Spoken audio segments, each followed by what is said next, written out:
এই পৃথিবীর কিছু তথ্য এতটাই আশ্চর্যজনক যে শুনলে অবাক হতে হয়। আজ ইতিহাস ভুবনে আপনাদের জানাবো এমন কিছু অজানা ইতিহাস যা আপনি হয়তো আগে কখনো শুনেননি। মিশরের গ্রেট পিরামিড 4500 বছরের পুরনো, কিন্তু জানেন কি বিজ্ঞানীরা এখনো এর গোপন কক্ষগুলোর সব রহস্য উন্মোচন করতে পারেনি। 2017 সালে বিজ্ঞানীরা স্ক্যান করে দেখেন এর ভিতর এখনো অজানা বিশাল এক কক্ষ লুকিয়ে আছে। এটা কি উদ্দেশ্যে বানানো হয়েছিল তা আজও রহস্য।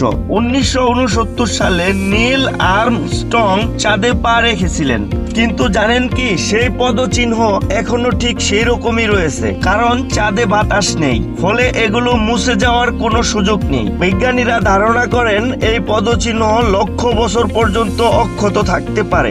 বিশ্ব মানচিত্রে অনেক দ্বীপ ছিল যেগুলো আজ আর নেই। স্যান্ডি আইল্যান্ড নামে একটি দ্বীপ 1908 সাল থেকে ম্যাপে ছিল, কিন্তু 2012 সালে বিজ্ঞানীরা গিয়ে দেখলেন সেখানে আসলেই কোনো দ্বীপ নেই। এটা কি ম্যাপিং এর ভুল নাকি প্রকৃতির রহস্য, কেউ জানে না। বিশ্বের সবচেয়ে পুরনো জীবন্ত গাছের নাম মেথুসেলা। এটি ক্যালিফোর্নিয়ার এক পাহাড়ে দাঁড়িয়ে আছে প্রায় 4800 বছর ধরে। এত বছর বেঁচে থাকার রহস্য কি বিজ্ঞানীরাও ঠিকমতো বুঝতে পারেননি।